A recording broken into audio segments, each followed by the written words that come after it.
मेरे प्यारे देशवासियों, आज देश और दुनिया में फैले हुए सभी हिंदुस्तानी आजादी का पर्व मना रहे हैं। इस आजादी के पावन पर्व पर प्यारे देशवासियों को भारत के प्रधान सेवक की अनेक अनेक शुभकामनाएं।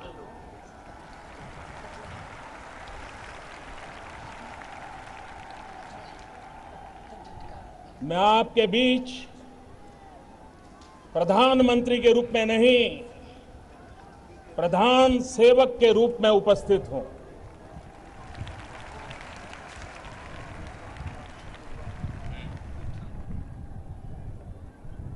देश के आजादी का जंग कितने वर्षों तक लड़ा गया, कितनी पीढ़ियां खप गई, अनगिनत लोगों ने बलिदान दिए, जवानी खपा दी, जेल में जिंदगी गुजार दी। देश की आजादी के लिए मर मिटने वाले,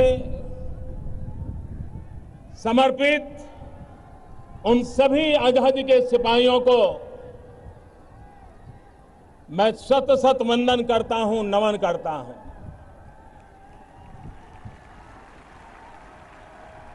आजादी के इस पावन पर्व पर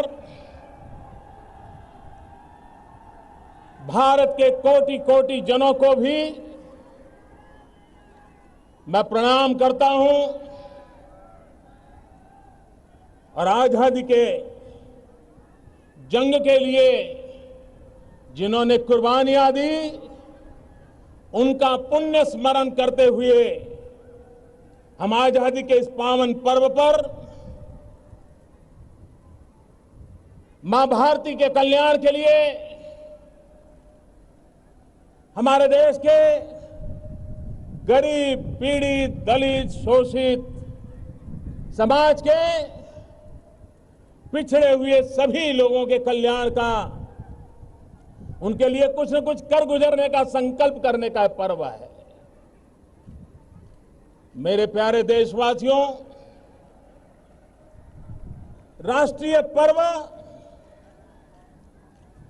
राष्ट्रीय चरित्र को निखारने का एक अवसर होता है। राष्ट्रीय पर्व से प्रेरणा लेकर के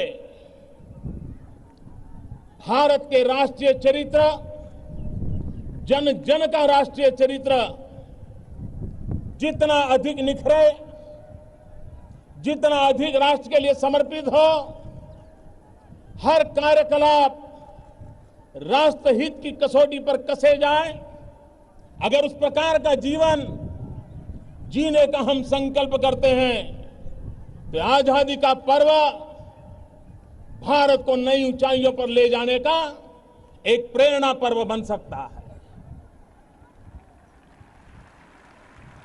मेरे प्यारे देशवासियों, यह देश राजनेताओं ने नहीं बनाया है। यह देश शासकों ने नहीं बनाया है। यह देश सरकारों ने भी नहीं बनाया है। यह देश हमारे किसानों ने बनाया है, हमारे मजदूरों ने बनाया है, हमारी उन माताओं बहनों ने बनाया है, हमारे उन नौजवानों ने बनाया है, हमारे देश के ऋषियों, मुनियों ने, आचार्यों ने, शिक्षकों ने, वैज्ञानिकों ने, समाज सेवकों ने पीढ़ी दर पीढ़ी कोटि कोटि जनों की तपस्या से आज ये राष्ट्र यहां पहुंचा है। देश के लिए जीवन भर साधना करने वाले ये सभी पीढ़ियां, सभी महानुभाव अभिनंदन के अधिकारी हैं। ये भारत के संविधान की शोभा है, भारत के संविधान का सामर्थ्य है कि छोटे से नगर का गरीब परिवार का एक बालक आज लाल किले की प्राचीर से भारत के तिरंगे झंडे पर उसके सामने सर झुकाने के लिए उसने सौभाग्य प्राप्त किया है। यह भारत के लोकतंत्र की ताकत है। यह भारत के संविधान के रचयिताओं ने दिया हुआ हमें अनमोल सौगात है। मैं भारत के संविधान के निर्माताओं को इस पर नमन करता हूं। भाइयों बहनों, आजादी के बाद देश आज जहां पहुंचा है उसमें इस देश के सभी प्रधानमंत्रियों का योगदान है, इस देश की सभी सरकारों का योगदान है, इस देश के सभी राज्यों की सरकारों का भी योगदान है। मैं वर्तमान भारत की उस ऊंचाई पर ले जाने का प्रयास करने वाले सभी पूर्व सरकारों को, सभी पूर्व प्रधानमंत्रियों को, उनके सभी कामों को जिसके कारण राष्ट्र का गौरव बढ़ा है, उन सब के प्रति इस पल आदर का भाव व्यक्त करना चाहता हूं। मैं आभार की अभिव्यक्ति करना चाहता हूं।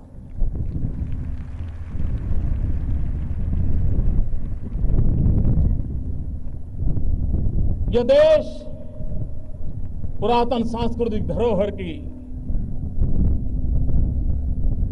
उस नींव पर खड़ा है जहां पर वेद काल में हमें एक ही मंत्र सुनाया जाता है जो हमारी कार्य संस्कृति का परिचय है। हम सीखते आए, पुण्य स्मरण करते आए, संगच्छध्वम संवद्धम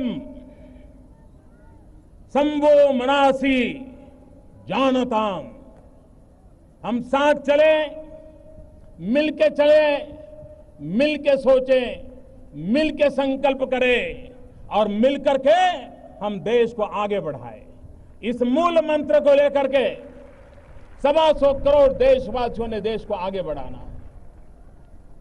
कल ही नई सरकार के प्रथम संसद के सत्र का समापन हुआ। मैं आज गर्व से कहता हूं कि संसद का सत्र हमारी सोच की पहचान है, हमारे इरादों की अभिव्यक्ति है। हम बहुमति के बल पर चलने वाले लोग नहीं हैं। हम बहुमति के बल पर आगे बढ़ना नहीं चाहते हैं। हम सहमति की मजबूत धरातल पर आगे बढ़ना चाहते हैं। संगच्छध्वम। और इसलिए इस पूरे संसद के कार्यकाल को देश ने देखा होगा, सभी दलों का साथ लेकर के, विपक्ष को जोड़ करके कंधे से कंधा मिलाकर ये चलने में हमें अभूतपूर्व सफलता मिली है और उसका यश सिर्फ प्रधानमंत्री को नहीं जाता है, उसका यश सिर्फ सरकार में बैठे हुए लोगों को नहीं जाता है, उसका यश प्रतिपक्ष को भी जाता है, प्रतिपक्ष के सभी नेताओं को भी जाता है, प्रतिपक्ष के सभी सांसदों को भी जाता है। और लाल किले की प्राचीर से गर्व के साथ मैं इन सभी सांसदों का अभिवादन करता हूं, सभी राजनीतिक दलों का भी अभिवादन करता हूं, जहां सहमति की मजबूत धरातल पर हम राष्ट्र को आगे ले जाने के महत्वपूर्ण निर्णयों कर करके हमने संसद का कल सत्र का समापन किया है। भाइयों बहनों, मैं दिल्ली के लिए आउटसाइडर हूं, मैं दिल्ली की दुनिया का इंसान नहीं, मैं यहां के राजकाज को भी नहीं जानता हूं, यहां की एलिट क्लास से तो मैं बहुत अछूता रहा हूं, लेकिन एक बाहर के व्यक्ति ने, एक आउटसाइडर ने दिल्ली आकर के पिछले 2 महीने में एक इनसाइडर व्यू लिया तो मैं चौंक गया। ये मंच राजनीति का नहीं है, राष्ट्रनीति का मंच है और इसलिए मेरी बात को राजनीति के तराजू से न तोला जाए। मैंने पहले ही कहा है, मैं सभी पूर्व प्रधानमंत्री, पूर्व सरकारों का अभिवादन करता हूं जिन्होंने देश को यहां तक पहुंचाया है। मैं बात कुछ और करने जा रहा हूं और इसलिए इसको राजनीति के तराजू से न तोला जाए। मैंने जब दिल्ली आकर के एक इनसाइडर व्यू देखा तो मैंने अनुभव किया, मैं चौंक गया। ऐसा लगा जैसे एक सरकार के अंदर भी दर्जनों अलग अलग सरकारें चल रही है, हर एक की जैसे अपनी अपनी जागीरें बनी हुई हैं। मुझे बिखराव नजर आया, मुझे टकराव नजर आया, एक डिपार्टमेंट दूसरे डिपार्टमेंट से भीड़ रहा है और यहां तक भीड़ रहा है कि सुप्रीम कोर्ट के दरवाजे खटखटा करके एक ही सरकार के 2 डिपार्टमेंट आपस में लड़ाई लड़ रहे हैं। ये बिखराव, ये टकराव, एक ही देश के लोग हम देश को कैसे आगे बढ़ा सकते हैं। और इसलिए मैंने कोशिश प्रारंभ की है उन दीवारों को गिराने की। मैंने कोशिश प्रारंभ की है, सरकार एक असेंबल एंटिटी नहीं बट एक ऑर्गेनिक यूनिटी बने, ऑर्गेनिक एंटिटी बने, एक रस हो सरकार, एक लक्ष्य, एक मन, एक दिशा, एक गति, एक मति। इस मुकाम पर हम देश को चलाने का संकल्प करें, हम चल सकते हैं। आपने कुछ दिन पहले, इन दिनों अखबारों में चर्चा चलती है कि मोदी जी की सरकार आ गई, अफसर लोग समय पर सरकार ऑफिस जाते हैं, समय पर ऑफिस खुल जाती है, लोग पहुंच जाते हैं। मैं देख रहा था हिंदुस्तान के नेशनल न्यूज़पेपर कहे जाए, टीवी मीडिया कहा जाए, ये प्रमुख रूप से खबरें छप रही थी। सरकार के मुखिया के नाते तो मुझे आनंद आ सकता है कि देखो भाई, सब समय पे चलना शुरू होगा, सफाई होने लगी, लेकिन मुझे आनंद नहीं आ रहा था, मुझे पीड़ा हो रही थी। वो बात मैं आज पब्लिकली कहना चाहता हूं, इसलिए कहना चाहता हूं, क्या इस देश में सरकारी अफसर समय पर दफ्तर जाएं, ये कोई न्यूज होती है क्या? और अगर वो न्यूज बनती है तो हम कितने नीचे गए हैं, कितने गिरे हैं, इसका वो सबूत बन जाती है। और इसलिए भाइयों बहनों, सरकारें कैसे चली हैं, आज वैश्विक स्पर्धा में कोटि कोटि भारतीयों के सपनों को साकार करना होगा, तो ये होती है चलती है से देश नहीं चल सकता है। जन सामान्य की आशा आकांक्षाओं की पूर्ति के लिए शासन व्यवस्था नाम का जो पुर्जा है, जो मशीन है, उसको और धारदार बनाना है, और तेज बनाना है, और गतिशील बनाना है। और उस दिशा में हम प्रयास कर रहे हैं। और मैं आपको विश्वास देता हूं मेरे देशवासियों, इतने कम समय से दिल्ली से बाहर से आया हूं, लेकिन मैं देशवासियों को विश्वास दिलाता हूं कि सरकार में बैठे हुए लोगों का सामर्थ्य बहुत है। चपरासी से लेकर कैबिनेट सेक्रेटरी तक हर कोई सामर्थ्यवान है, हर एक की एक शक्ति है, उसका अनुभव है। मैं उन शक्ति को जगाना चाहता हूं, मैं उस शक्ति को जोड़ना चाहता हूं, और उस शक्ति के माध्यम से राष्ट्र कल्याण की गति को तेज करना चाहता हूं, और मैं करके रहूंगा। ये हम पाके रहेंगे, हम करके रहेंगे, ये मैं देशवासियों को विश्वास दिलाना चाहता हूं। और ये मैं 16 मई को नहीं कह सकता था, लेकिन आज 2-2.5 महीने के अनुभव के बाद 15 अगस्त को तिरंगे झंडे की साक्ष्य से कह रहा हूं, ये संभव है, ये होके रहेगा। भाइयों बहनों,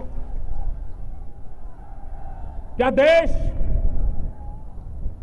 हमारे जिन महापुरुषों ने आजादी दिलाई, क्या उनके सपनों का भारत बनाने के लिए हमारा भी कोई कर्तव्य है कि नहीं है?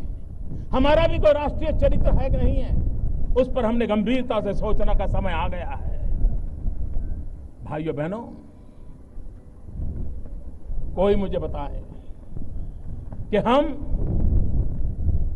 जो भी कर रहे हैं, दिन भर शाम को कभी अपने आप को पूछा कि मेरे इस काम के कारण मेरे देश के गरीब से गरीब का भला हुआ कि नहीं हुआ? मेरे देश के हितों की रक्षा हुई कि नहीं हुई? मेरे देश के कल्याण के काम में आया कि नहीं आया? क्या 125 करोड़ देशवासियों का मंत्र नहीं होना चाहिए कि जीवन का हर कदम देश हित में होगा? दुर्भाग्य कैसा है, आज देश का एक ऐसा माहौल बना हुआ है, किसी से कोई भी काम लेकर के जाओ तो कहता है इसमें मेरा क्या, वहीं से शुरू करता है, इसमें मेरा क्या। और जब उसको पता चलेगा कि इसमें उसका कुछ नहीं है तो तुरंत बोलता है तो फिर मुझे क्या। ये मेरा क्या और मुझे क्या, इस दायरे से हमें बाहर आना है। हर चीज अपने लिए नहीं होती है, कुछ चीजें देश के लिए भी हुआ करती है। और इसलिए हमारे राष्ट्रीय चरित्र को हमने निखारना है। मेरा क्या, मुझे क्या, उससे ऊपर उठ करके देश हित के हर काम के लिए मैं आया हूं, मैं आगे हूं, ये भाव हमें जगाना है। भाइयों बहनों, आज जब हम बलात्कार की घटनाओं की खबरें सुनते हैं, हमारा माथा शर्म से झुक जाता है। लोग अलग अलग तर्क देते हैं, हर कोई मनोवैज्ञानिक बनकर के अपने बयान देता है, लेकिन भाइयों बहनों, मैं आज इस मंच से मैं उन माताओं और उनके पिताओं से पूछना चाहता हूं, हर मां बाप से पूछना चाहता हूं कि आपके घर में बेटी 10 साल की होती है, 12 साल की होती है, मां और बाप चौकन्ने रहते, हर बार पूछते हैं कहां जा रही हो, कब आओगी, पहुंचने के बाद फोन करना। बेटी को तो सैकड़ों सवाल मां बाप पूछते हैं, लेकिन क्या कभी मां बाप ने अपने बेटे को पूछने की हिम्मत की है?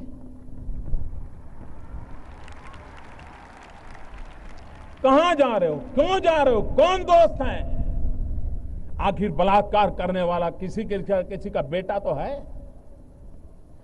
उसके भी तो कोई न कोई मां बाप है। क्या मां बाप के नाते हमने अपने बेटे को पूछा कि तुम क्या कर रहे हो, कहां जा रहे हो? अगर हाँ, मां बाप तय करें कि हमने बेटियों पे जितने बंधन डाले हैं कभी बेटों पर भी डाल करके देखो तो सही, उसे कभी पूछो तो सही। भाइयों बहनों, कानून अपना काम करेगा, कठोरता से करेगा, लेकिन समाज के नाते भी, हर मां बाप के नाते हमारा दायित्व है। कोई मुझे कहे ये जो बंदूक कंधे पर उठा करके निर्दोषों के मौत के घाट उतारने वाले लोग, कोई माओवादी होंगे, कोई आतंकवादी होंगे, वो किसी न किसी के तो बेटे हैं। मैं उन मां बाप से पूछना चाहता हूं, क्या आपके बेटे से कभी इस रास्ते पर जाने से पहले पूछा था कभी आपने? हर मां बाप जिम्मेवारी ले।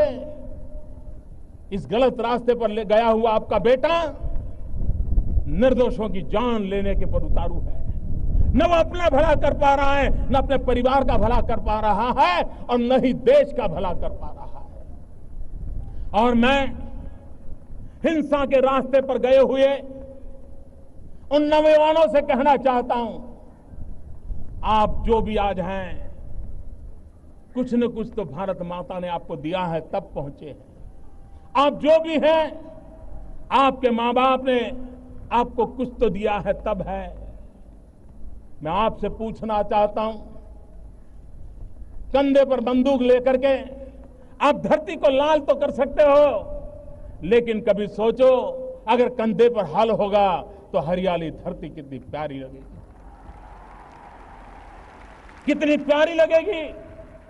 कब तक हम इस धरती को लहूलुहान करते रहेंगे? कब तक हम निर्दोषों की जान लेते रहेंगे? और हमने पाया क्या? हिंसा के रास्ते ने हमें कुछ नहीं दिया है। भाइयों बहनों, मैं पिछले दिनों नेपाल गया था। नेपाल में मैंने सार्वजनिक रूप से पूरे विश्व के आकर्षण करने वाली एक बात कही थी। एक जमाना था सम्राट अशोक जिसने युद्ध का रास्ता लिया था, लेकिन हिंसा को देख करके युद्ध छोड़ बुद्ध के रास्ते पर चले गए थे। मैं देख रहा हूं कि नेपाल में कोई एक समय था जब नौजवान रास्ते हिंसा के चल पड़े थे, लेकिन आज वही नौजवान संविधान की प्रतीक्षा कर रहे हैं। उन्हीं के साथ जुड़े लोग संविधान के निर्माण में लगे हैं। और मैंने कहा था, शस्त्र छोड़ करके शास्त्र के रास्ते पर चलने का अगर नेपाल एक उत्तम उदाहरण देता है, तो विश्व के हिंसा के रास्ते पर गए हुए नौजवानों को वापिस आने की प्रेरणा दे सकता है। भाइयों बहनों, बुद्ध की भूमि नेपाल अगर संदेश दे सकती है, तो क्या भारत की भूमि दुनिया को संदेश नहीं दे सकती है? और इसलिए समय की मांग है, हम हिंसा का रास्ता छोड़े, भाईचारे के रास्ते पर चले। भाइयों बहनों,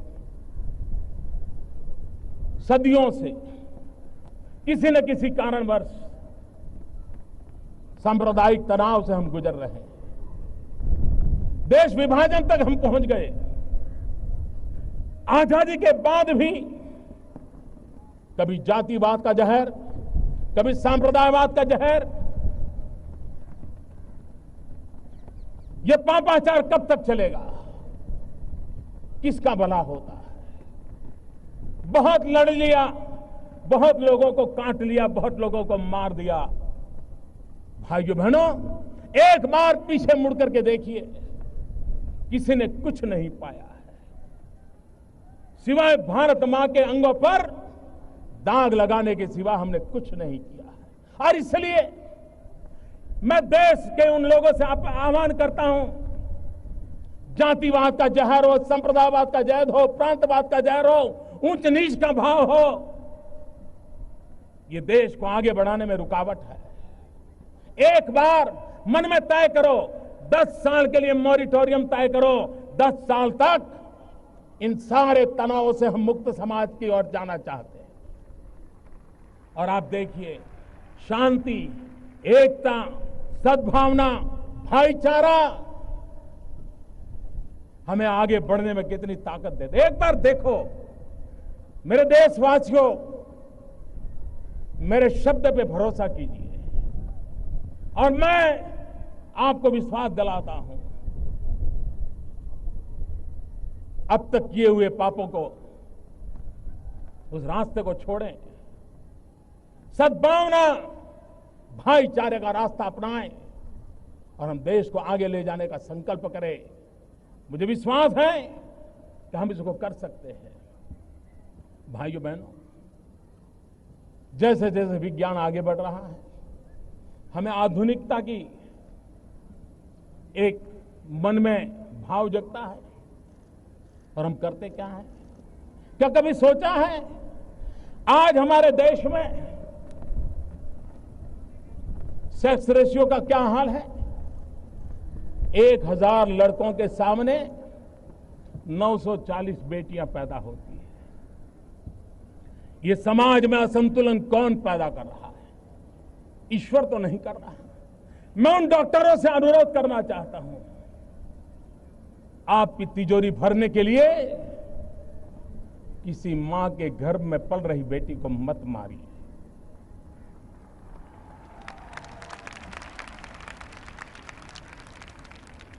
मैं उन माताओं बहनों को कहता हूं कि आप बेटे की आश में बेटियों को बलि मत चढ़ाइए। कभी कभी मां बाप को लगता है बेटा होगा तो बुढ़ापे में काम आएगा। मैं समाज जीवन में काम करने वाला इंसान हूं।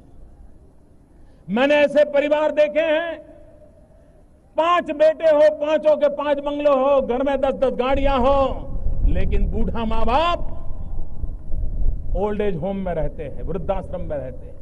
ऐसे परिवार मैंने देखे और ऐसे परिवार भी देखे हैं जहां अकेली बेटी हो, संतान के रूप में वो बेटी अपने सपनों को बलि चढ़ाती है, शादी नहीं करती और बूढ़े मां बाप की सेवा के लिए अपने जीवन को खपा देती है।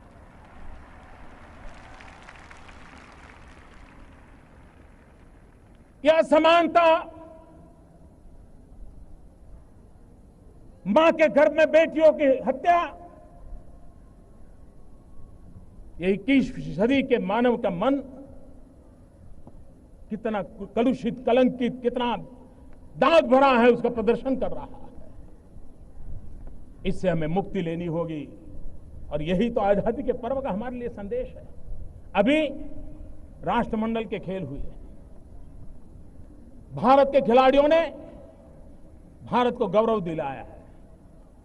करीब 69 जीतने, 64 जीतने हमारे खिलाड़ी मेडल लेके आए हैं, लेकिन उसमें 29 बेटियां हैं। गर्व करें और ताली बजाइए उन बेटियों के लिए।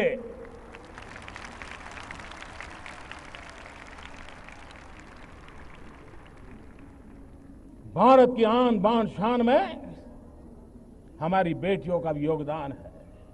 हम इसको स्वीकार करें और उसे भी कंधे से कंधा मिला करके हम साथ लेके चले, तो जो समाज जीवन में बुराई आई है, उन बुराइयों से हम मुक्ति पा सकते हैं। और इसलिए भाइयों बहनों, एक सामाजिक चरित्र के नाते, एक राष्ट्रीय चरित्र के नाते हमें उस दिशा में जाना है। भाइयों बहनों, देश को आगे बढ़ाना है तो विकास एक ही रास्ता है, सुशासन एक ही रास्ता है। देश को आगे ले जाने के लिए यही 2 पटरी हैं जो गुड गवर्नेंस एंड डेवलपमेंट, उसी को लेकर के आगे चल सकते हैं और उसी को लेकर के चलने का इरादा लेकर के हम चलना चाहते हैं। मैं जब गुड गवर्नेंस की बात करता हूं तब आप मुझे बताइए, कोई प्राइवेट में नौकरी करता है, उसको पूछोगे तो कहता है मैं जॉब करता हूं, लेकिन जो सरकार में नौकरी करता है उसको पूछोगे तो वो कहता है मैं सर्विस करता हूं। दोनों कमाते हैं, लेकिन एक के लिए जॉब है, एक के लिए सर्विस है। मैं सरकारी सेवा में लगे सभी भाइयों बहनों से प्रश्न पूछता हूं, क्या कहीं ये सर्विस शब्द उसने अपनी ताकत खो तो नहीं दी है, अपनी पहचान खो तो नहीं दी है? सरकारी सेवा में जुड़े हुए लोग जॉब नहीं कर रहे, सेवा कर रहे हैं, सर्विस कर रहे हैं। और इसलिए इस भाव को पुनर्जीवित करना एक राष्ट्रीय चरित्र के रूप में इसको हमें आगे ले जाना, उस दिशा में हमने आगे बढ़ना है। भाइयों बहनों,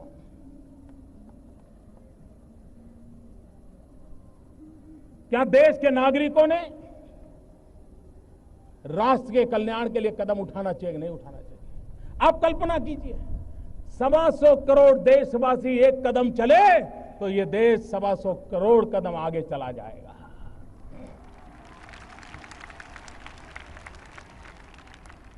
लोकतंत्र ये सिर्फ सरकारों चुनने का सीमित मायना नहीं है। लोकतंत्र 125 करोड़ नागरिक और सरकार कंधे से कंधा मिला करके देश की आशा आकांक्षाओं की पूर्ति के लिए काम करे, ये लोकतंत्र का फायदा है।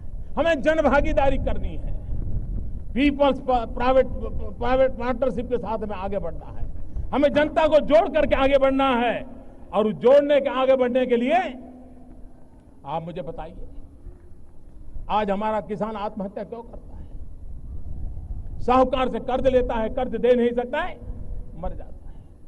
बेटी की शादी है, गरीब आदमी साहूकार से कर्ज लेता है, कर्ज दे नहीं पाता, जीवन भर मुसीबतों से गुजारता है। उन मेरे गरीब परिवारों की रक्षा कौन करेगा? भाइयों बहनों, इस आजादी के पर्व पर मैं एक योजना को बहुत तेज आगे बढ़ाने का संकल्प करने के लिए आपके पास आया हूं। एक प्रधानमंत्री जन धन योजना, इस प्रधानमंत्री जन धन योजना के माध्यम से हम देश के गरीब से गरीब लोगों को बैंक अकाउंट की सुविधा से जोड़ना चाहते हैं। आज करोड़ों करोड़ों परिवार हैं जिसके पास मोबाइल फोन तो है लेकिन बैंक अकाउंट नहीं है। यह स्थिति हमें बदलनी है। देश की आर्थिक संसाधन गरीब के काम आए, इसकी शुरुआत यहीं से होती है। यही तो है जो खिड़की खोलता है। और इसलिए प्रधानमंत्री जन धन योजना के तहत जो अकाउंट खोलेगा उसको डेबिट कार्ड दिया जाएगा और डेबिट कार्ड के साथ हर गरीब परिवार को 1 लाख रुपया का बीमा सुनिश्चित कर दिया जाएगा, ताकि उसके जीवन में कोई संकट आया तो उसके परिवारजनों को 1 लाख रुपए का बीमा मिल सकता है। भाइयों बहनों, यह देश नौजवानों का देश है। 65% देश की जनसंख्या 35 से कम आयु की है। हमारा देश विश्व का सबसे ऊंचा नौजवान देश है। क्या हमने कभी इसका फायदा उठाने के लिए सोचा है? आज दुनिया को स्किल्ड वर्कफोर्स की जरूरत है। आज भारत को भी स्किल्ड वर्कफोर्स की जरूरत है। कभी कभार हम अच्छा ड्राइवर ढूंढते हैं, नहीं मिलता है। प्लम्बर ढूंढते हैं, नहीं मिलता है। अच्छा कुक चाहिए, नहीं मिलता है। नौजवान है, बेरोजगार है, लेकिन हमें चाहिए वैसा नौजवान मिलता नहीं है। देश को विकास के लिए और आगे बढ़ाना है तो स्किल डेवलपमेंट ये हमारा मिशन है। और स्किल इंडिया हिंदुस्तान के कोटि कोटि नौजवानों को स्किल हुनर सीखें, उसके लिए पूरे देश में जाल और घिसी पिटी व्यवस्थाओं से नहीं, उनको वो स्किल मिले जो उन्हें आधुनिक भारत बनाने में काम आए। वो दुनिया के किसी भी देश में जाएं तो उनके हुनर की सराहना हो। और हम 2 प्रकार के विकास को लेकर के चलना चाहते हैं। हम ऐसे नौजवानों को भी तैयार करना चाहता हूं जो जॉब क्रिएटर हो, और जो जॉब क्रिएट करने का सामर्थ्य नहीं रखते, संजोग नहीं है, वे विश्व के किसी भी कोने में जाकर के आंख में आंख मिला करके अपने बाहुबल के द्वारा, अपने उंगलियों के हुनर के द्वारा, अपने कौशल्य के द्वारा विश्व का हृदय जीत सके, ऐसे नौजवानों का सामर्थ्य हम तैयार करना चाहते हैं। भाइयों बहनों, स्किल डेवलपमेंट को बहुत तेजी से आगे बढ़ाने का संकल्प लेकर मैं करना चाहता हूं। भाइयों बहनों, विश्व बदल चुका है।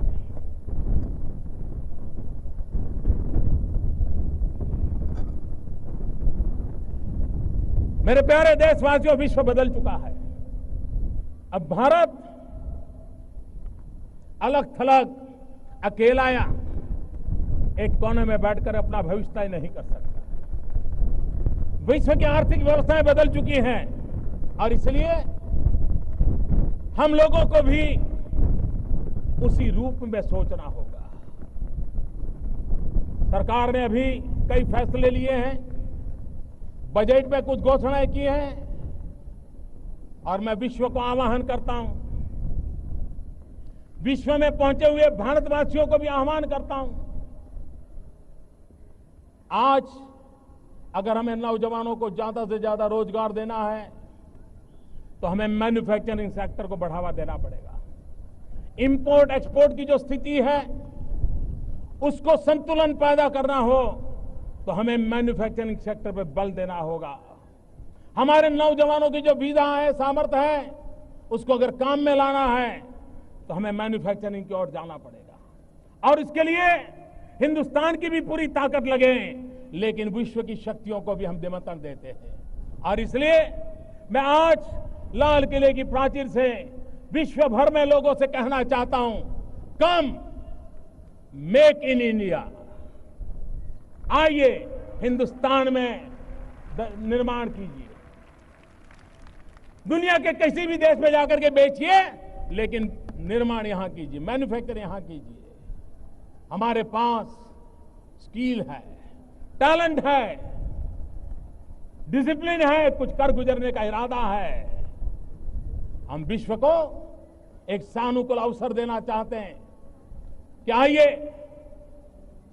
कम मेक इन इंडिया, और हम विश्व को कहें इलेक्ट्रिकल से लेकर के इलेक्ट्रॉनिक तक come make in India, chemicals के लेकर के फार्मास्यूटिकल तक come make in India, automobile से लेकर के एग्रो वैल्यू एडिशन तक come make in India, paper हो या plastic come make in India, सम सैटेलाइट हो या submarine come make in India.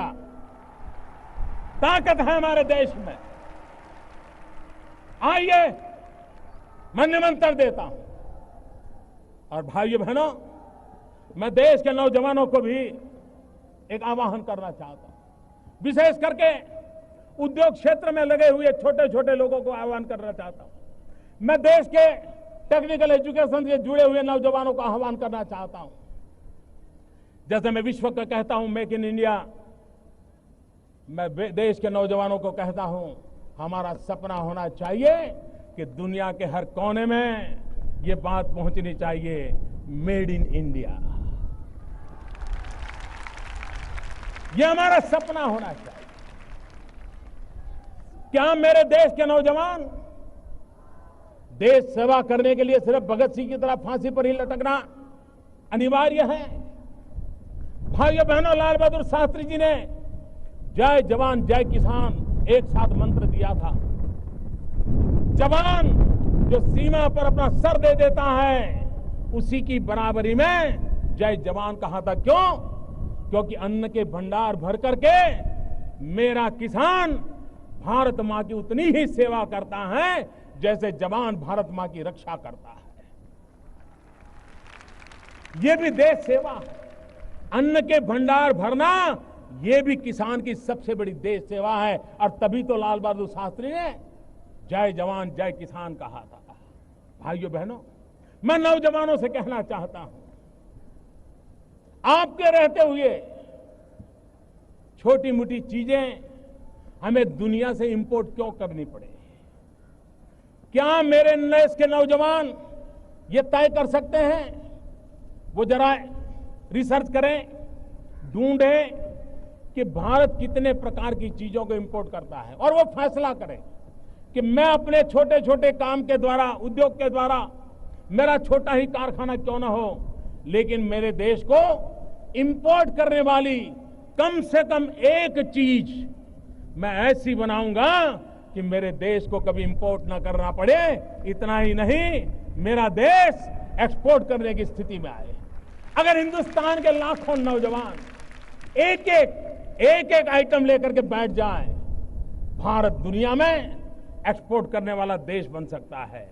और इसलिए मेरा आग्रह है नौजवानों से, विशेष करके छोटे मोटे उद्योगकारों से, दो बातों में कॉम्प्रोमाइज न करें। एक, जीरो डिफेक्ट, दूसरा जीरो इफेक्ट। हम वो मैन्युफैक्चरिंग करें जिसमें जीरो डिफेक्ट हो, ताकि दुनिया के बाजार से कभी वापिस ना आए, और हम वो मैन्युफैक्चरिंग करें जिससे जीरो इफेक्ट हो, पर्यावरण पर इसका कोई नेगेटिव इफेक्ट ना हो। जीरो डिफेक्ट, जीरो इफेक्ट के साथ मैन्युफैक्चरिंग सेक्टर का सपना लेकर के अगर हम आगे चलते हैं तो मुझे विश्वास है मेरे भाइयों बहनों कि जिस काम को लेकर के हम चल रहे हैं उस काम को पूरा करेंगे। भाइयों बहनों, पूरे विश्व में हमारे देश के नौजवानों ने भारत की पहचान को बदल दिया है। विश्व भारत को क्या जानता था? ज्यादा नहीं, अभी 25-30 साल पहले तक दुनिया के कई कोने से ऐसे थे जो हिंदुस्तान के लिए यही सोचते थे, तो ये तो सपेरों का देश है, ये सांप का खेल करने वाला देश है, काले जादू वाला देश है। भारत की सच्ची पहचान दुनिया तक पहुंची नहीं थी। लेकिन भाइयों बहनों, हमारे 20, 22, 24 साल के नौजवान जो कंप्यूटर पर उंगलियां घुमाते घुमाते दुनिया को चकित कर दिया। विश्व में भारत की एक नई पहचान बनाने का रास्ता हमारे आईटी प्रोफेशन के नौजवानों ने कर दिया। अगर ये ताकत हमारे देश में है, क्या देश के लिए हम कुछ सोच सकते हैं? और इसलिए हमारा सपना है डिजिटल इंडिया। जब मैं डिजिटल इंडिया कहता हूं तब ये बड़े लोगों की बात नहीं है, ये गरीब के लिए है। अगर ब्रॉडबैंड कनेक्टिविटी से हिंदुस्तान के गांव जुड़ते हैं और गांव के आखिरी छोर की स्कूल में अगर हम लॉन्ग डिस्टेंस एजुकेशन दे सकते हैं, आप कल्पना कर सकते हैं कि हमारे उन गांव के बच्चों को कितनी अच्छी शिक्षा मिलेगी। जहां डॉक्टर नहीं पहुंच पाते, अगर हम टेली मेडिसिन का नेटवर्क खड़ा करें तो वहां पर बैठे हुए गरीब व्यक्ति को भी किस प्रकार की दवाई की दिशा में जाना, उसका स्पष्ट मार्गदर्शन मिल सकता है। सामान्य मानवीय की रोजमर्रा की चीजें आपके हाथ में मोबाइल फोन है। हिंदुस्तान के नागरिकों के पास बहुत बड़ी तादाद में मोबाइल कनेक्टिविटी है, लेकिन क्या ये मोबाइल गवर्नेंस की तरफ हम जा सकते हैं? अपने मोबाइल से वो बैंक अकाउंट ऑपरेट करे, गरीब आदमी वो सरकार से अपनी चीजें मांग सके, वो अपनी अर्जी पेश करे, अपना सारा कारोबार अपने चलते चलते मोबाइल गवर्नेंस के द्वारा कर सके। और ये अगर करना है तो हमें डिजिटल इंडिया की ओर जाना है, और डिजिटल इंडिया की तरफ जाना है तो इसके साथ हमारा ये भी सपना है कि हम आज बहुत बड़ी मात्रा में विदेशों से इलेक्ट्रॉनिक गुड इंपोर्ट करते हैं।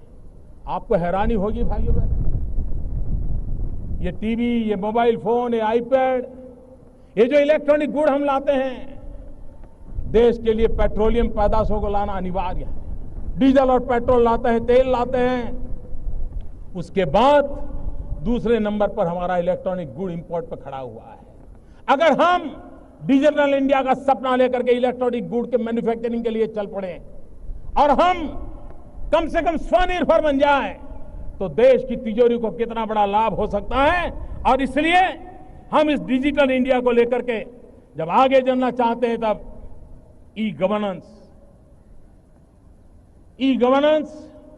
इजी गवर्नेंस, इफेक्टिव गवर्नेंस है और इकोनॉमिकल गवर्नेंस है। ई गवर्नेंस के माध्यम से गुड गवर्नेंस की ओर जाने का रास्ता है। कि एक जमाना तक कहा जाता था कि रेलवे देश को जोड़ती है, ऐसा कहा जाता था। मैं कहता हूं आज आईटी देश के जन जन को जोड़ने का ताकत रखती है, और इसलिए हम डिजिटल इंडिया के माध्यम से आईटी के धरातल पर यूनिटी का मंत्र को साकार करना चाहता है। भाइयों बहनों, अगर हम इन चीजों को लेकर के चलते हैं तो मुझे विश्वास है कि डिजिटल इंडिया विश्व की बराबरी करने की एक ताकत के साथ खड़ा हो जाएगा। हमारे नौजवानों में वो सामर्थ्य है, उनको ये अवसर दे रहा है। भाइयों बहनों, हम टूरिज्म को बढ़ावा देना चाहते हैं। टूरिज्म से गरीब व्यक्ति को रोजगार मिलता है। चना बेचने वाला भी कमाता है, ऑटो रिक्शा वाला भी कमाता है, पकोड़े बेचने वाला भी कमाता है, अरे चाय बेचने वाला भी कमाता है। और जब चाय बेचने वाले की बात आती है तो मुझे जरा अपनापन महसूस होता है। टूरिज्म के कारण गरीब से गरीब व्यक्ति को रोजगार मिलता है, लेकिन टूरिज्म के अंदर बढ़ावा देने में भी और एक राष्ट्रीय चरित्र के रूप में भी हमारे सामने सबसे बड़ी रुकावट है हमारे चारों तरफ दिखाई दे रही गंदगी। क्या आजादी के बाद, इतने सालों के बाद, 21वीं सदी के 1.5 दशक के दरवाजे पर खड़े हैं, तब क्या अब भी हम गंदगी में जीना चाहते हैं? मैंने यहां सरकार में आकर के पहला काम सफाई का शुरू किया। लोगों को आश्चर्य हुआ, क्या ये प्रधानमंत्री का काम है? लोगों को लगता होगा प्रधानमंत्री के लिए छोटा काम होगा, मेरे लिए बहुत बड़ा काम है। सफाई करना ये बहुत बड़ा काम है। क्या हमारा देश स्वच्छ नहीं हो सकता है? अगर 125 करोड़ देशवासी तय कर लें कि मैं कभी गंदगी नहीं करूंगा, तो दुनिया की कौन सी ताकत है जो हमारे शहर गांव को आकर के गंदा कर सके? क्या इतना सा संकल्प नहीं कर सकते? भाइयों बहनों, 2019 में महात्मा गांधी के 150वीं जयंती आ रही है। महात्मा गांधी की 150वीं जयंती हम कैसे मनाएं? महात्मा गांधी जिन्होंने में आजादी दी, इतना बड़े देश को दुनिया के अंदर इतना सम्मान दिलाया, वो महात्मा गांधी को हम क्या दें? भाइयों बहनों, महात्मा गांधी को सबसे प्रिय था सफाई, स्वच्छता। क्या हम तय करें कि 2019 जब महात्मा गांधी की 150वीं जयंती बनाएंगे, हमारा गांव, हमारा शहर, हमारा गली, हमारा मोहल्ला, हमारी स्कूल, हमारे मंदिर, हमारी अस्पताल, सभी क्षेत्र गंदगी का नामो निशान नहीं रहने देंगे? ये सरकार से होता नहीं है, जन भागीदारी से होता है, और ये काम हम सबको मिलकर के करना है। भाइयों बहनों, 21वीं सदी में हम जी रहे हैं। क्या कभी हमारे मन को पीड़ा हुई? आज भी हमारी माताओं बहनों को खुले में शौच के लिए जाना चाहते हैं? डिग्निटी ऑफ विमेन, क्या ये हम सबका दायित्व नहीं है? बेचारी गांव की मां बहनें अंधेरे का इंतजार करती हैं, जब तक अंधेरा नहीं जाता है वो शौच के लिए नहीं जा पाती है। उसके शरीर को कितनी पीड़ा हो गई होगी, कितनी बीमारियों की जड़ें उसमें से शुरू होती होगी। क्या हमारी मां बहनों को इज्जत के लिए हम कम से कम शौचालय का प्रबंध नहीं कर सकते हैं? भाइयों बहनों, किसी को लगेगा कि 15 अगस्त का इतना बड़ा महोत्सव बहुत बड़ी बड़ी बातें करने का अवसर होता है। भाइयों बहनों, बड़ी बातों का महत्व है, घोषणाओं का भी महत्व है, लेकिन कभी कभी घोषणाएं ऐषणाएं जगाती हैं, और जब घोषणाएं परिपूर्ण नहीं होती हैं तब समाज निराशा की गर्त में डूब जाता है। और इसलिए हम उन बातों को ही कहने के पक्षदार हैं जिसको हम अपने देखते देखते पूरा कर पाए। और इसलिए मैं कहता हूं, भाइयों बहनों, आपको लगता होगा क्या लाल किले से सफाई की बात करना, लाल किले से टॉयलेट की बात बताना, ये कैसा प्रधानमंत्री है? भाइयों बहनों, मैं नहीं जानता हूं मेरी कैसी आलोचना होगी, इसे कैसे लिया जाए, लेकिन मैं मन से मानता हूं। मैं गरीब परिवार से आया हूं, मैंने गरीबी देखी, और गरीब को इज्जत मिले इसकी शुरुआत यहीं से होती है। और इसलिए स्वच्छ भारत का एक अभियान इसी 2 अक्टूबर से मुझे आरंभ करना है, और 4 साल के भीतर भीतर हम इस काम को आगे बढ़ाना चाहते हैं। और एक काम तो मैं आज ही शुरू करना चाहता हूं, और वो है हिंदुस्तान की सभी स्कूलों में टॉयलेट हो, बच्चियों के लिए अलग टॉयलेट हो,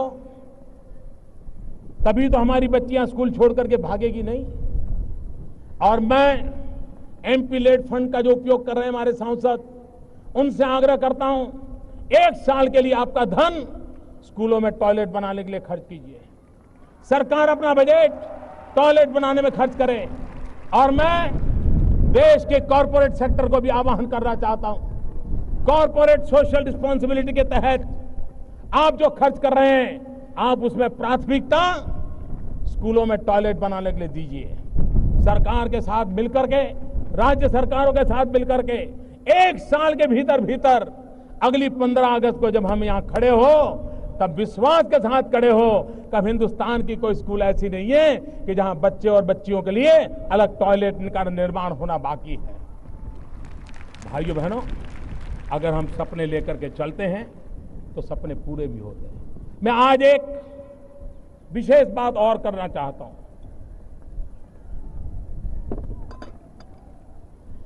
भाइयों बहनों,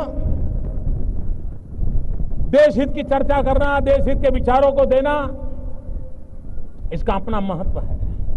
लेकिन हमारे सांसद वे कुछ करना भी चाहते हैं, लेकिन उन्हें अवसर नहीं मिलता है। वो अपनी बात बता सकते हैं, सरकार को चिट्ठी लिख सकते हैं, आंदोलन कर सकते हैं, मेमोरेंडम दे सकते हैं, लेकिन फिर भी खुद को कुछ करने का अवसर मिलता नहीं है। मैं एक नए विचार को लेकर के आज आपके पास आया। हमारे देश में प्रधानमंत्री के नाम से कई योजनाएं चल रही हैं, कई नेताओं के नाम से ढेर सारी योजनाएं चल रही हैं, लेकिन मैं आज संसद के नाम से एक योजना घोषित करता हूं, संसद आदर्श ग्राम योजना।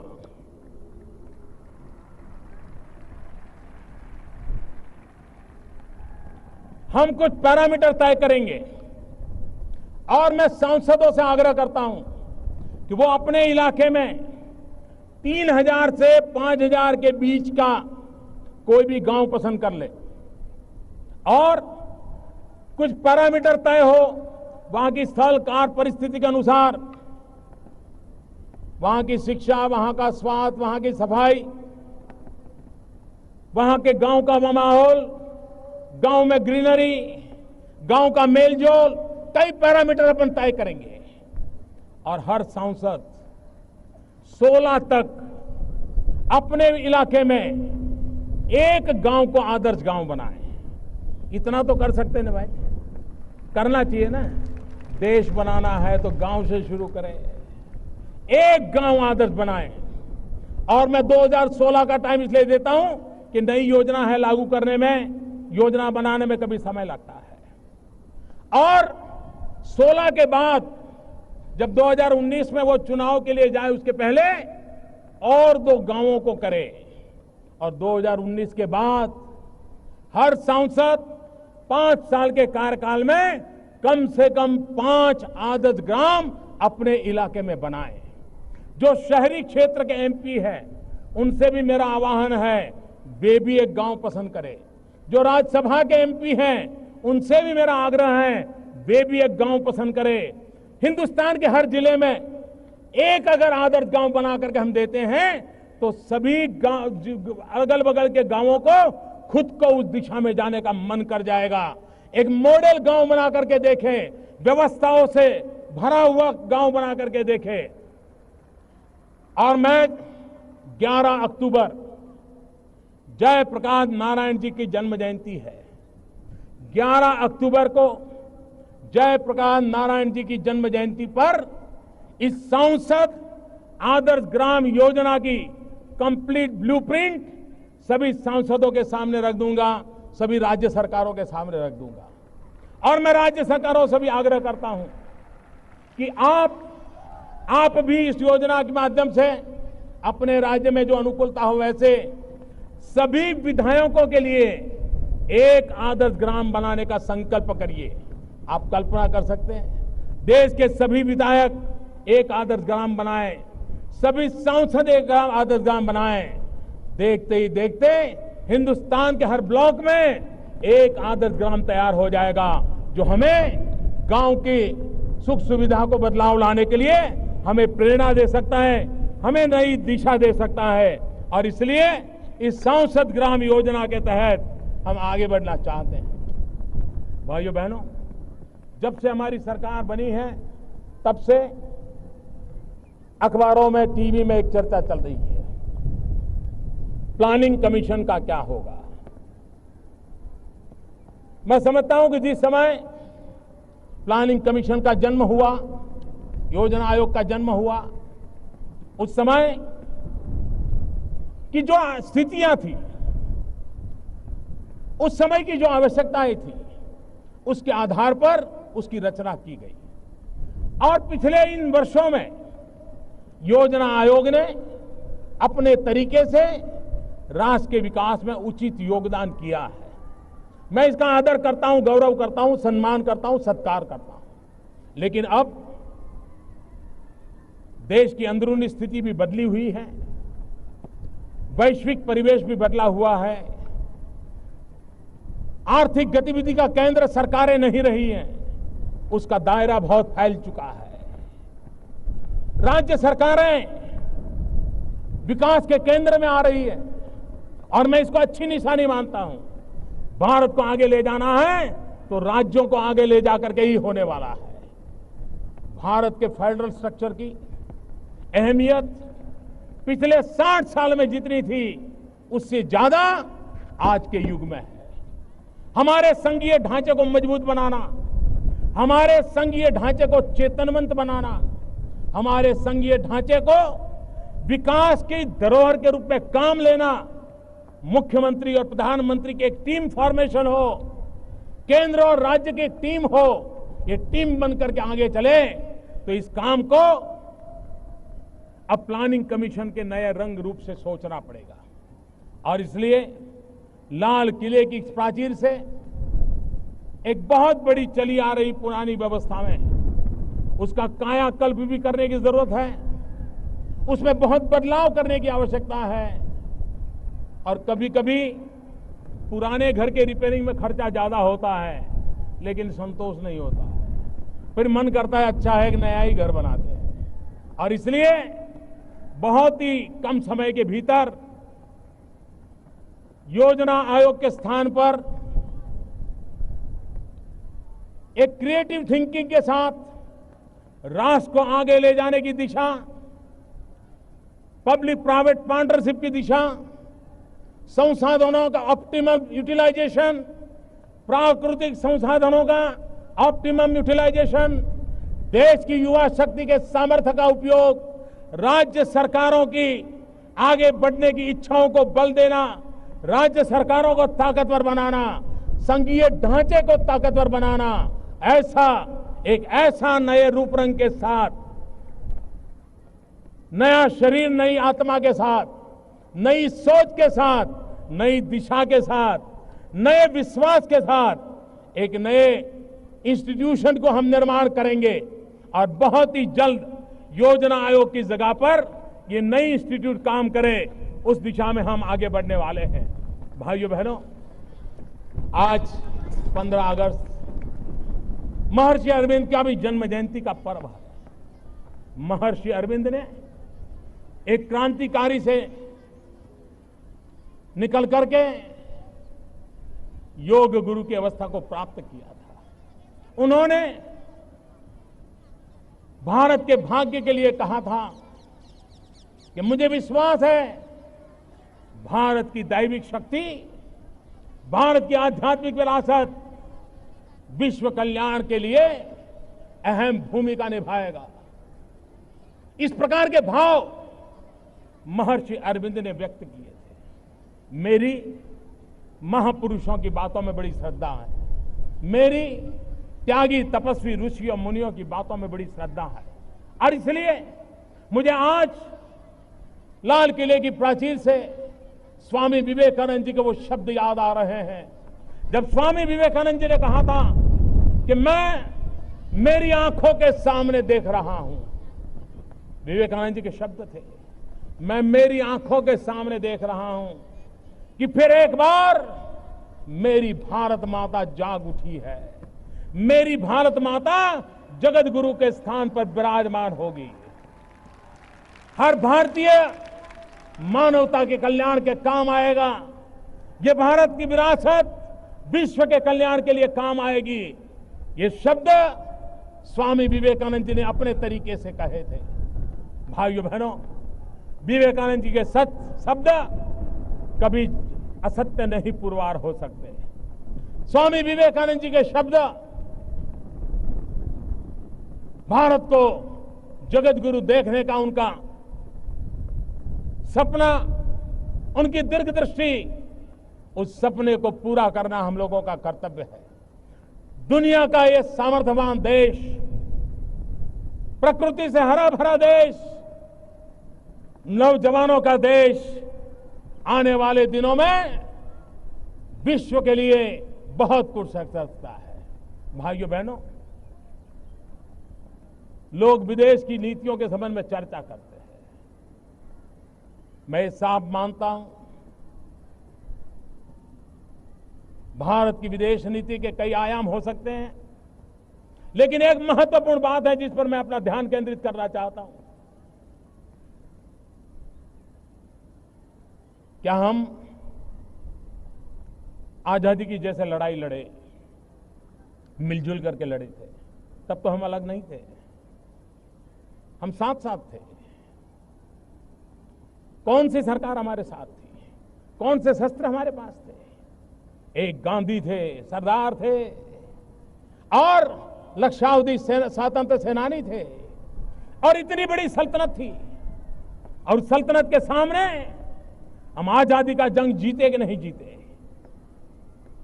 विदेशी ताकतों को परास्त किया कि नहीं किया, भारत छोड़ने के लिए मजबूर किया कि नहीं किया? हम ही तो थे, हमारे ही तो पूर्वज थे जिन्होंने ये सामर्थ्य दिखाया था। समय की मांग है, सत्ता के बिना, शासन के बिना, शस्त्र के बिना, साधनों के बिना भी इतनी बड़ी सल्तनत को हटाने का काम अगर हिंदुस्तान की जनता कर सकती है, तो हम भाइयों बहनों क्या गरीबी को हटा नहीं सकते? क्या हम गरीबी को परास्त नहीं कर सकते? क्या हम गरीबी के खिलाफ लड़ाई जीत नहीं सकते? मेरे 125 करोड़ मेरे प्यारे देशवासियों, आओ आओ हम संकल्प करें, हम गरीबी को परास्त करें, हम विजयश्री को प्राप्त करें, भारत से गरीबी का उन्मूलन हो, उस सपनों को लेकर के हम चले। और पड़ोसी देशों के पास भी यही तो समस्या है। क्यों न हम सार्क देशों के सभी साथी दोस्त मिलकर के गरीबी के खिलाफ लड़ाई लड़ने का की योजना न बनाएं? हम मिलकर के लड़ाई लड़ें, गरीबी को परास्त करें। एक बार देखें तो सही, मरने मारने की दुनिया को छोड़ करके जीवित रखने का आनंद क्या होता है। यही तो भूमि है जहां सिद्धार्थ के जीवन की घटना थी। एक पंछी को एक भाई ने तीर मार दिया और एक दूसरे भाई ने तीर निकाल करके बचा लिया। मां के पास गए, पंछी किसका, हंस किसका? मां ने पूछा, मारने वाले का, बचाने वाला? मां ने कहा बचाने वाले का। मारने वाले से बचाने वाले की ताकत और होती है, और वही तो आगे जाकर के बुद्ध बन जाता है, वही तो आगे जाकर के बुद्ध बन जाता है। और इसलिए मैं पड़ोस के देशों से मिलजुल करके गरीबी के खिलाफ लड़ाई के लड़ने के लिए सहयोग चाहता हूं, सहयोग करना चाहता हूं। और हम मिलकर के, सार्क देश मिलकर के हम दुनिया में अपनी अहमियत खड़ी कर सकते हैं, हम दुनिया में एक ताकत बन के उभर सकते हैं। आवश्यकता है हम मिलजुल करके चले, गरीबी से लड़ाई जीतने का सपना लेकर के चले, कंधे से कंधा लेकर के चले। मैं भूटान गया, नेपाल गया, सार्क देशों के सभी महानुभाव शपथ समारोह में आए। एक बहुत अच्छी शुभ शुरुआत हुई है, सुनिश्चित रूप से अच्छे परिणाम मिलेंगे, मेरा विश्वास है।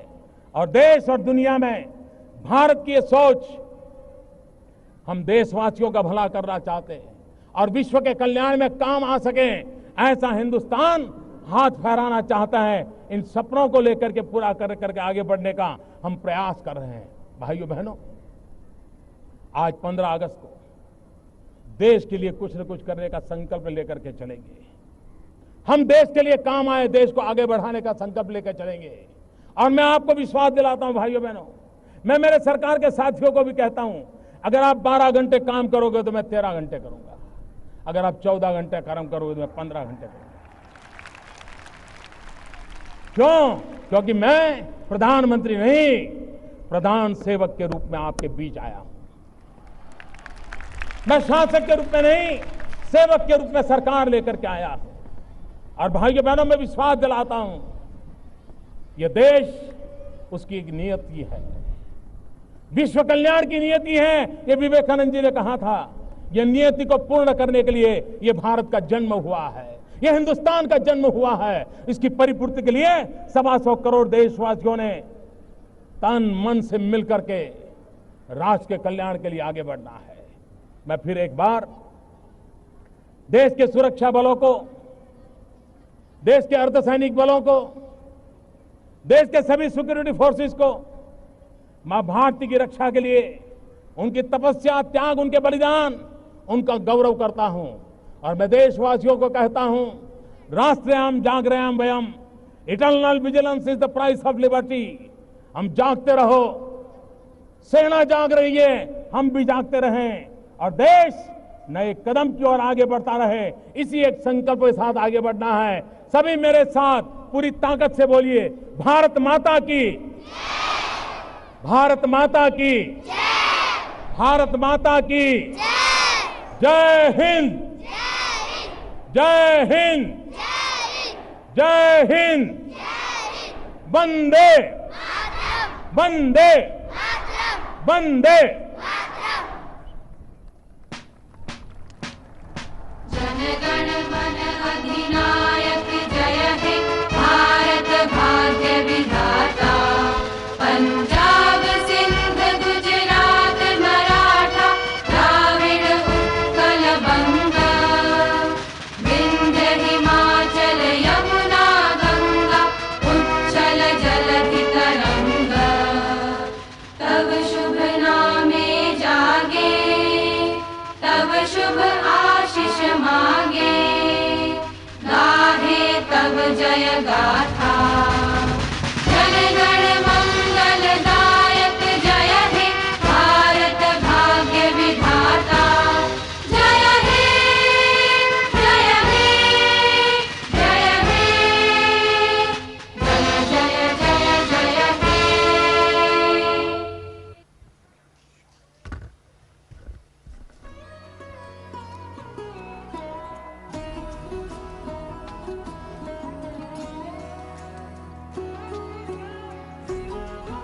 Prime Minister Narendra Modi in his maiden Independence Day address to the nation, sharing his thoughts on how India needs to grow from strength to strength.